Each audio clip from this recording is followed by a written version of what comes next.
¿Qué tal amigos? Bienvenidos a Tercer Fútbol, una nueva entrevista, un nuevo diálogo en nuestro canal de YouTube, en nuestra revista digital, en nuestra página web. En esta ocasión desde Argentina nos acompaña Jonathan Indivo. Él es escritor argentino, está dedicado también a lo que es la comunicación enfocada en lo que es el deporte. Recién publicó su libro Sistema de Juego, estuvo acompañado de Cachito Vigil, este famoso entrenador del hockey argentino. Ya nos va a contar un poco sobre aquello. Bienvenidos, Jonathan.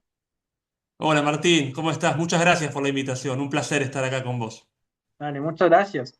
Vamos desde el inicio. Cuéntame, Jonathan, ¿cómo se da tu vinculación con el deporte? ¿Cómo es tus funciones, digamos, en ese ámbito? Bueno, como muchas veces digo, soy un deportista de bajo rendimiento, pero que tuvo la suerte de conversar con muchos deportistas de alto rendimiento. Mi vínculo con el deporte es fundamentalmente como espectador. Si bien lo he desarrollado de forma amateur, sí he disfrutado y disfruto muchísimo de lo que pasa en cada una de las canchas de todos los deportes que yo observo cotidianamente. Y me empezó a suceder mientras crecía mi amor por el deporte y por lo que veo en las canchas, empezó a disminuir mi amor por lo que veo fuera de las canchas, ¿no? En el cotidiano, en la política. Incluso uno cotidianamente escucha a pensadores opinar sobre lo que sucede de la vida cotidiana y yo pensaba, creo que aprendo más de Ginóbili, por ejemplo, un gran basquetbolista argentino, o de cualquier futbolista, atleta, que de políticos, que de sociólogos, que de filósofos. Y eso me ¿Ya? fue conectando cada vez más con el deporte. Hay como una dualidad. Por un lado, el amor por el deporte que crecía y por otro lado, una desconexión con lo demás a la hora de sacar ideas útiles, si querés. Y también me fui percatando de que incluso en mi diario, en situaciones familiares o con amigos, muchas situaciones que se presentaban, yo las resolvía, si querés, intelectualmente, trazando paralelismos con el deporte. Si atacar más, si defender mejor, si expandirse, si contraerse, todo pensando de manera deportiva, si querés. Y eso me motivó a desarrollar este podcast que se llama Sistema de Juego, que derivó en este libro también, donde tuve la suerte de, ahora sí, vincularme con el alto rendimiento, que no proviene de mí, sino de los invitados, de los deportistas, de todas las disciplinas con los que pude conversar a lo largo de 5 años de Sistema de Juego. Nos decías, encontré en el deporte. Particularmente, ¿qué cosas encontraste? Bueno, mirá, como vos sabés, el podcast que le da título al libro también, en cada uno de sus episodios, además de tener un invitado que es el eje central de la conversación, tiene una temática en particular. Eh, y como fueron 54 entrevistas, o no, un poco menos, 46 entrevistas, hay 46 temas. ¿Ya? Vos me preguntás, ¿qué encontré? Justicia, encuentro justicia o injusticia, si querés, las dos caras también, ¿no? De lo que tiene que ver con impartir la ley dentro de, en este caso, una situación de juego, pero veo justicia, veo cuestiones vinculadas a la fe, veo cuestiones vinculadas a la dirección, veo cuestiones vinculadas al equilibrio, a la fuerza, al amor, al coraje, a la perseverancia.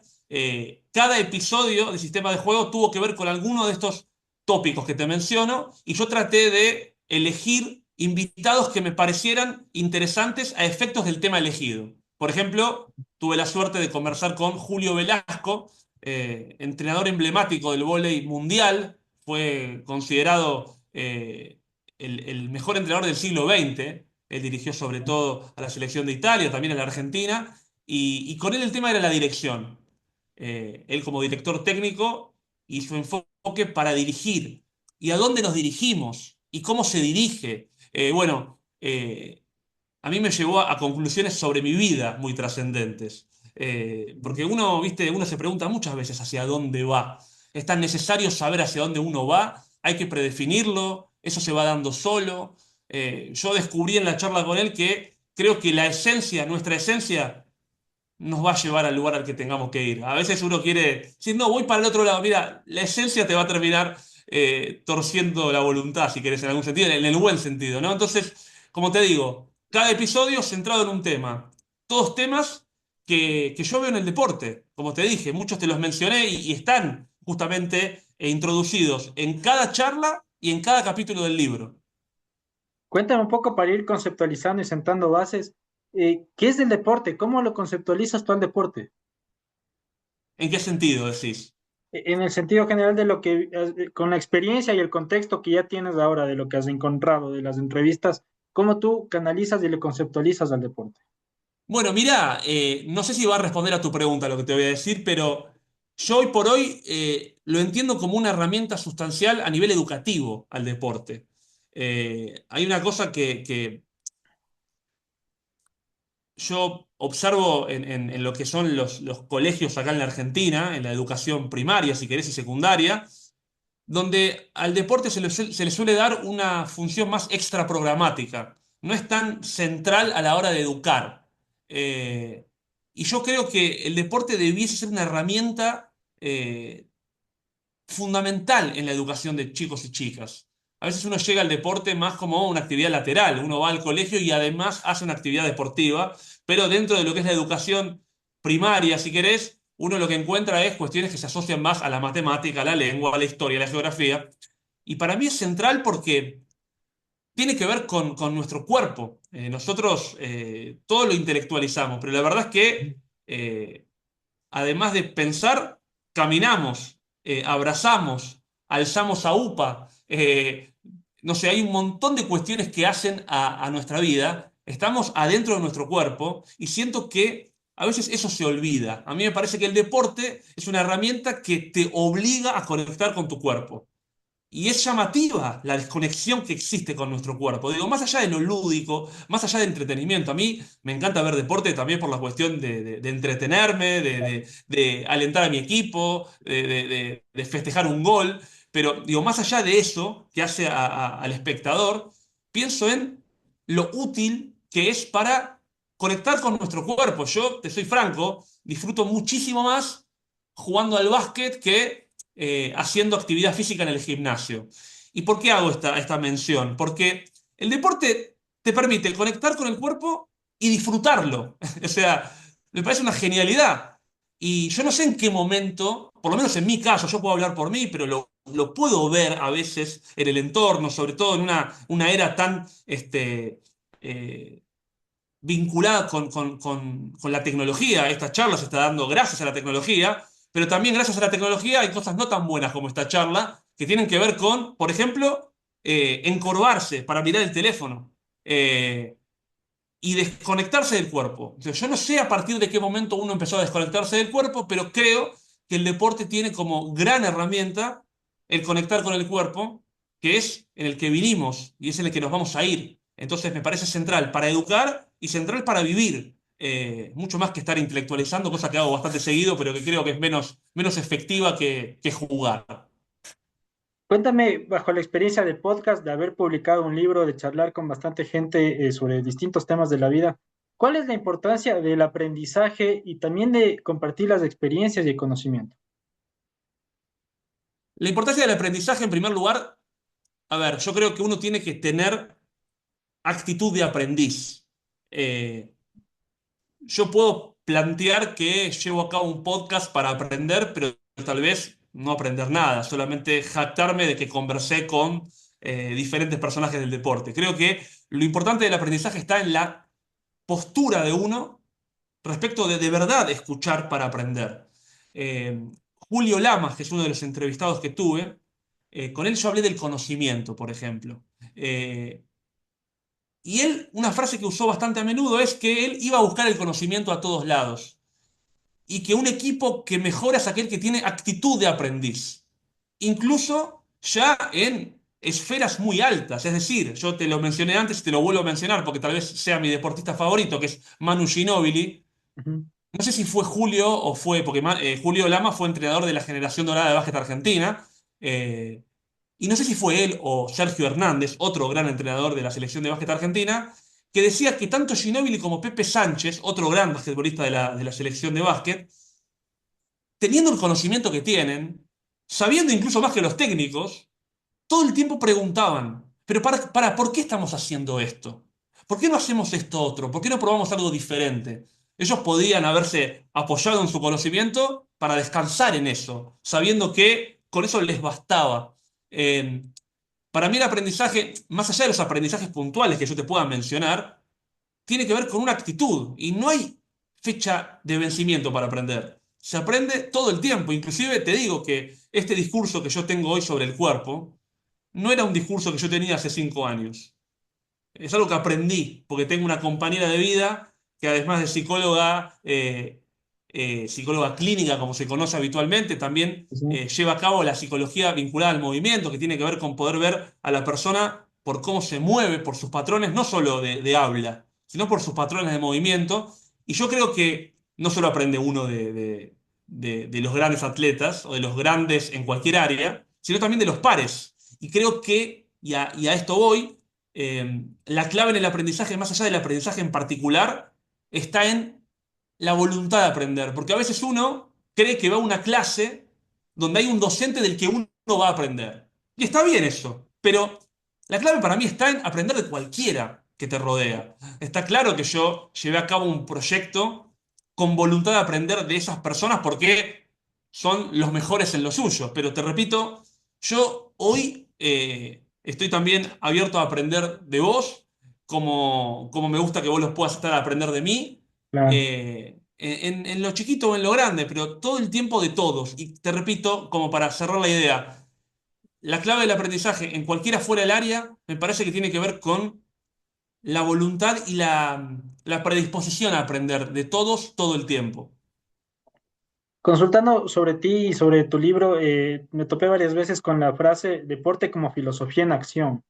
Cuéntame un Sí. poco más sobre eso, desarrolla lo que quiere decir esa frase de deporte como filosofía en acción.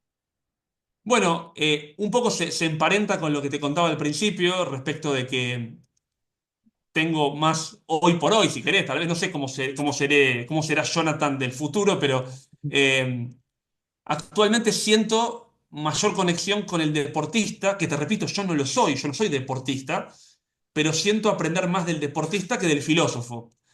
Y desde ese lugar digo, el deporte es la filosofía aplicada, de alguna manera.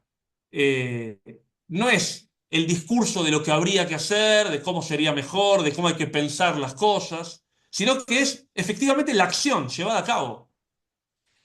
Hay un sketch que no sé si has visto, pero te lo recomiendo y si puedo después te lo comparto, de un grupo de humor británico emblemático que son los Monty Python, ¿Ya? eh, que se llama Fútbol Filosófico, donde hay un partido de fútbol entre, si no me equivoco, Grecia y Alemania.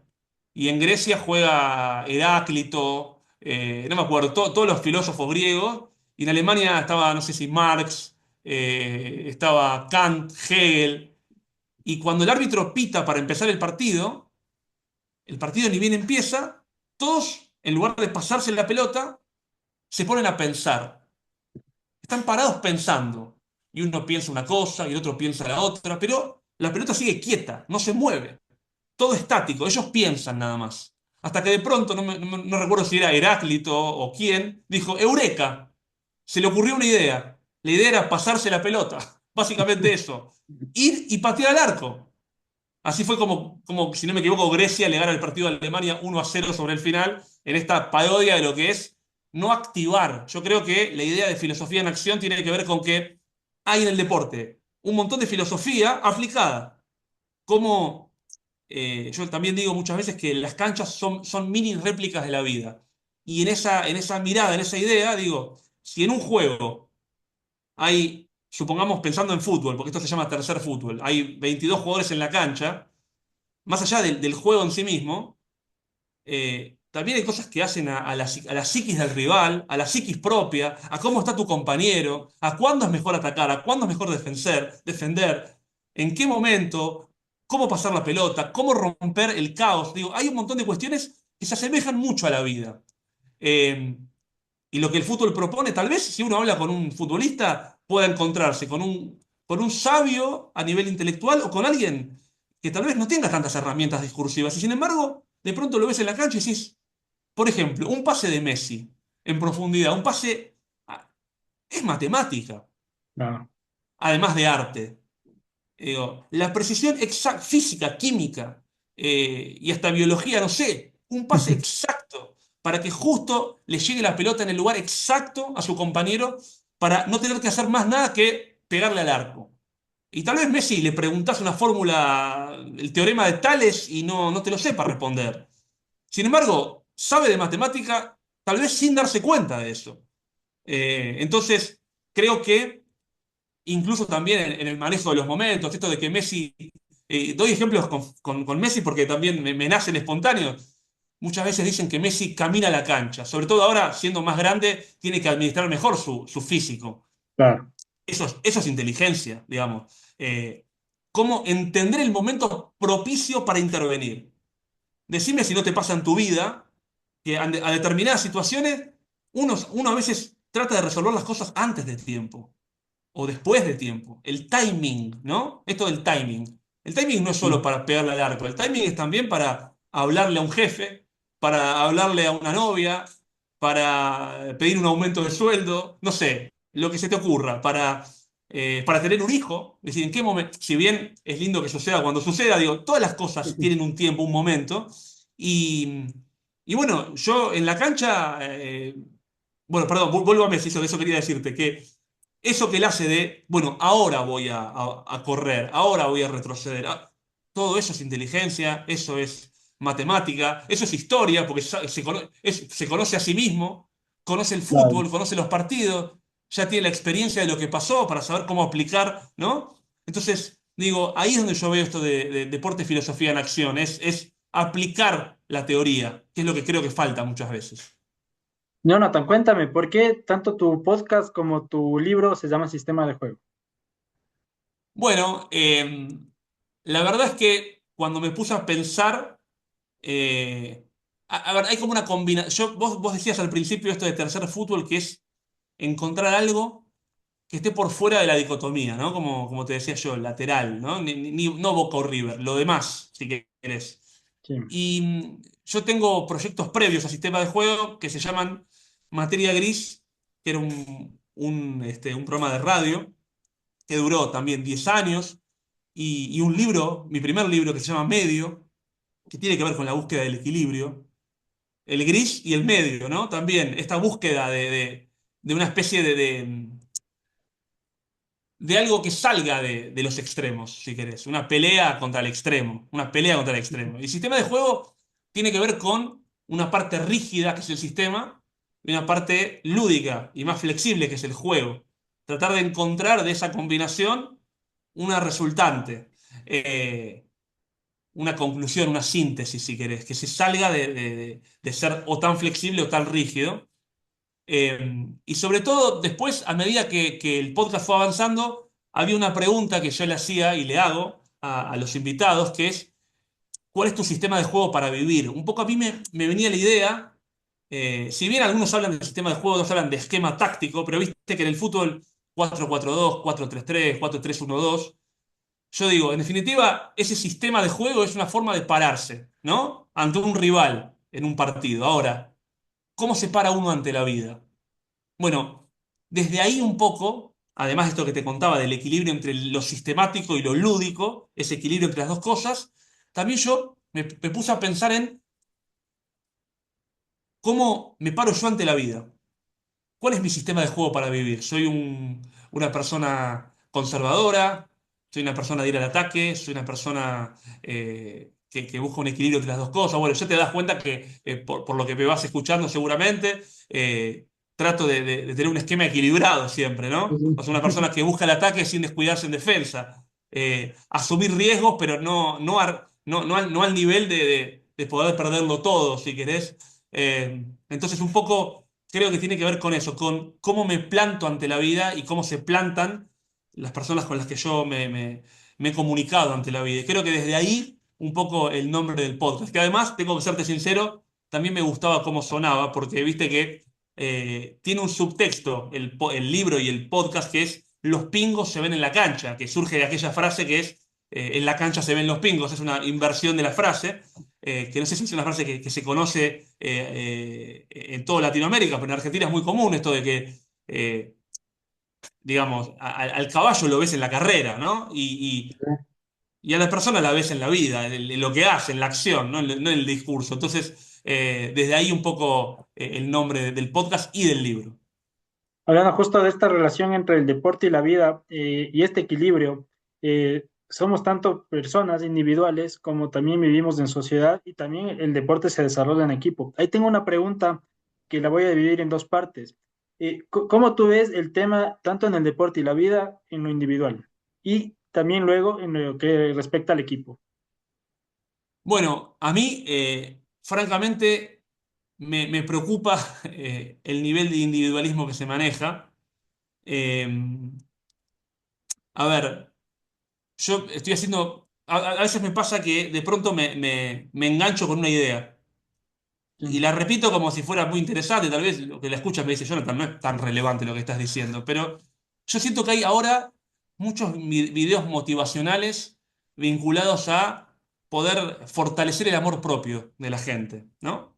Yo no tengo TikTok, pero tengo Instagram y en Instagram aparecen muchos videos de TikTok, cosas rápidas, donde ya se presume que quien está mirando es inseguro, porque en definitiva vos sabés que la publicidad se basa en generar necesidades en la gente que tal vez no tenía, claro, y desde los agujeros que tenemos, eh, siento yo que, a ver, yo me animo a decirte que todos somos todos, ¿eh? Nos sentimos inseguros en algo. Entonces, desde ahí hay un discurso que pregona el amor propio, ¿no? Querete más, pensá en vos, confía, ¿no? Vos podés. Y está buenísimo eso, pero a veces creo que se fortalece tanto eso que se olvida lo colectivo. A mí me preocupa un poco esa cuestión. Como digo tantas veces, yo creo que, hablando del equilibrio, está buenísimo pregonar amor propio para aquellos que no lo tienen. Ahora, si alguien ya tiene solidez en ese aspecto, no sigamos pregonándole el amor propio e invitémoslo a compartir un poco de ese amor. claro. Eh, Me parece que entonces, como te digo, las redes sociales a mí me preocupan seriamente. Tengo una hija de 2 años a la que hasta hoy no le he ofrecido nunca una pantalla. No sé cómo será con el paso del tiempo. Espero poder extender ese momento tanto como sea posible. Pero la relación con la red social ya genera es una idea de conexión donde uno está solo, para empezar. Yo he estado en cenas donde varias personas, 4 personas tal vez reunidas, comiendo y cada una con su teléfono, con la ilusión de que se conectan. Eh, entonces, aprovecho esta pregunta que me haces para decirte, ahí otro elemento más del deporte, poder generar espacios colectivos, trabajos o sí, situaciones de cooperación, de solidaridad, incluso de conflicto, de resolución de esos conflictos, de, de- de superación. A veces hay un compañero que a uno le representa la idea de ser mejor que el otro. Bueno, ok, en la medida que sea sano, también me ayuda a superarme. Eh, Me parece que un poco tratando de responder lo que me preguntás y conectando con lo que charlábamos antes, originalmente, y esto de el valor del deporte y cómo lo conceptualizo, el deporte te saca de la pantalla, el deporte te conecta de verdad con otros, de verdad. No es una red social como las que conocemos, sino es una red social, ahí tenés, filosofía en acción, eso es una verdadera red social. Con tus compañeros, con los que estás enfrentando. Entonces, eso, me preguntaba sobre lo individual, me asusta bastante y creo que el deporte también es una gran herramienta para pelear contra eso. Justamente también tienes otro podcast que pude revisar que se llama Papás de Mujeres y también me surge una pregunta ahí de cuál es esa conexión, digamos, entre la paternidad y el deporte. ¿Cómo los llevas a aquello? Me gusta mucho la pregunta que me haces porque no sé la respuesta. Me gustan las preguntas de las cuales no sé la respuesta.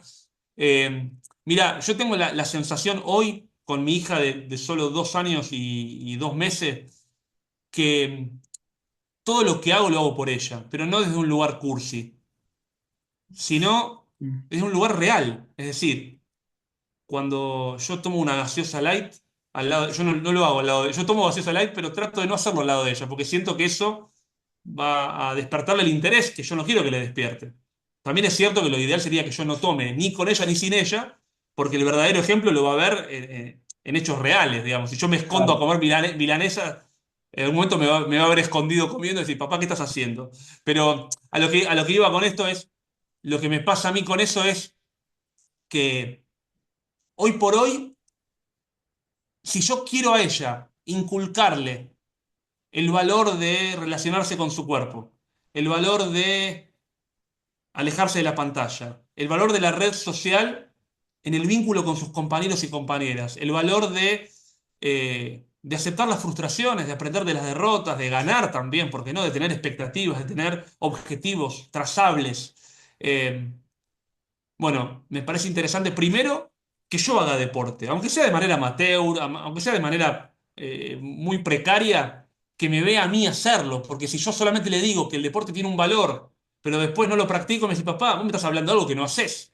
Y la verdad es que, como dijo Pepe Mujica, si no me equivoco, eh, los chicos, los niños no escuchan, ven lo que haces. Después, obviamente que me está escuchando, pero si no me ve hacer Claro. lo que digo, entonces creo que desde ese lugar, la relación de la paternidad y el deporte, que como te digo, de lo que empezamos charlando, el valor de movernos, el valor de reconocernos en nuestro cuerpo, eh, y el valor de, como te decía, de conectar con el otro, de manera real, y aprender de eso, de esa filosofía que hay en el deporte, y que ella lo pueda ver en mí para poder absorberlo y después desarrollarlo. Para cerrar, tengo un par de estas preguntas dobles para analizar. Cuéntame, en el deporte propiamente, existe la victoria y la derrota, pero ¿cómo se la sobrelleva? ¿Qué es la victoria y qué es la derrota en el deporte? Bueno, no sé si soy la mejor persona para responderlo, ya que no habiendo sido deportista de alto rendimiento ni nada que se le parezca, nunca transité el dolor tan severo de la derrota ni la alegría tan eufórica de la victoria. Eh, pero sí puedo ver, digo, yo siempre que he ido a jugar al fútbol, al básquet, siempre lo hice para divertirme. Obviamente y para compartir. Obviamente que cuando estaba en la cancha quería ganar, Claro. pero no me he peleado con nadie, no, digamos, siempre prioricé el disfrute. Ahora, sí siento, sobre todo en los deportes más comerciales, donde más se nota el negocio que representan, que se le da un valor a la victoria que es insano. Al mismo tiempo, a veces me pasa, yo te lo decía recién, que esto de aprender de la derrota, a veces se hace también mucha mención filosófica de eso, hay que aprender de la derrota, hay que aprender de la derrota. Es como una frase hecha que también es lindo decirla, pero está bueno jugar para ganar. Digo, a ver, en esta dicotomía de la que hablábamos antes, ¿no? Parece que tenemos que hacer un elogio tan grande de la derrota que la victoria es una mala palabra y tampoco, digamos. Yo creo que está buenísima la victoria. Está buenísimo que la victoria funcione como un objetivo. Así, bueno, ok, quiero ganar porque representa haberme superado a mí mismo. No pisarlo al rival, no. Ganar en buena ley, con armas nobles, y que si no resultó, bueno, ahí sí aprendo. Es decir, no jugar para perder y aprender. Jugar para ganar. Y si pierdo, aprender y decir, ok, en esto no estuvo bien lo que hice, acá esto lo puedo corregir, esto lo puedo hacer mejor y aprender de eso. Digo, ahora, a veces se hace, digamos, el objetivo tal vez del juego es ganar, ¿sí? Y de pronto eso se transforma en mala palabra. Y parece que la buena palabra es la derrota. Tampoco la pavada. Pero sí, obviamente, que en la medida que la victoria deportiva es el único objetivo, creo que ahí sí no entendemos nada. Por eso, vos mencionabas que Cachito Vigil, entrenador de las Leonas, emblemático entrenador argentino, no solo de hockey, sino a nivel nacional, Cachito Vigil es muy relevante, fue el autor del prólogo del libro y fue uno de los invitados del podcast como entrevistado. Él no tenía como objetivo ganar partidos o ganar campeonatos. Él tenía como objetivo conformar equipos. Y fíjate vos, casualmente, ganó muchos campeonatos. Entonces, sí creo que uno no tiene que pensar que el objetivo sea ganar torneos o partidos. El objetivo tiene que estar en otro lado. Ahora, entendiendo que el objetivo es, si querés, humano, después sí, trazarse metas. Claro. Creo que eso también nos hace mejores. Jonathan, la última pregunta para cerrar. Cuéntame qué son los sueños y qué son las ilusiones en el deporte. Bueno, a ver, ¿qué son los sueños y las ilusiones en el deporte? Yo te puedo hablar como hincha. Eh, yo soñaba con ver a mi selección campeona del mundo y eso me ilusionaba mucho. Yo creo que son, bueno, increíblemente sucedió. La verdad que al día de hoy sigo. A veces me pasa que siento que uno tiende a disfrutar menos de las victorias, justamente hablando de victorias y derrotas, que de lo que sufre por las derrotas. O sea, en general, acá te hablo como hincha. Yo soy hincha de Boca acá en Argentina, que hace tiempo no viene obteniendo grandes resultados. Eh, Digo, y aunque tuviese buenos resultados, de 100 torneos va a ganar, en el mejor de los casos, 10, 8, 5, no sé cuántos. Es decir, que estoy expuesto a que el equipo al cual estoy alentando pierda mucho más de lo que gano. Y más de una vez me pregunté, ¿por qué cuando gana siento que mi disfrute es bastante inferior a lo que sufro cuando pierde? Más considerando que mayoritariamente pierde. Claro. Yo creo que los sueños y las ilusiones son un poco motores, motores para vivir. Igual que los sueños y las ilusiones fuera del deporte. Yo creo que cuando uno consigue algo, rápidamente sueña con otra cosa. La vida se terminaría si no alcanzase sus sueños. Entonces creo que es menester no alcanzar los sueños, o no todos los sueños. Poder alcanzar uno y rápidamente proponerse otro, y así continuamente. Que la zanahoria se vaya alejando, o buscar zanahorias Sí. nuevas si querés.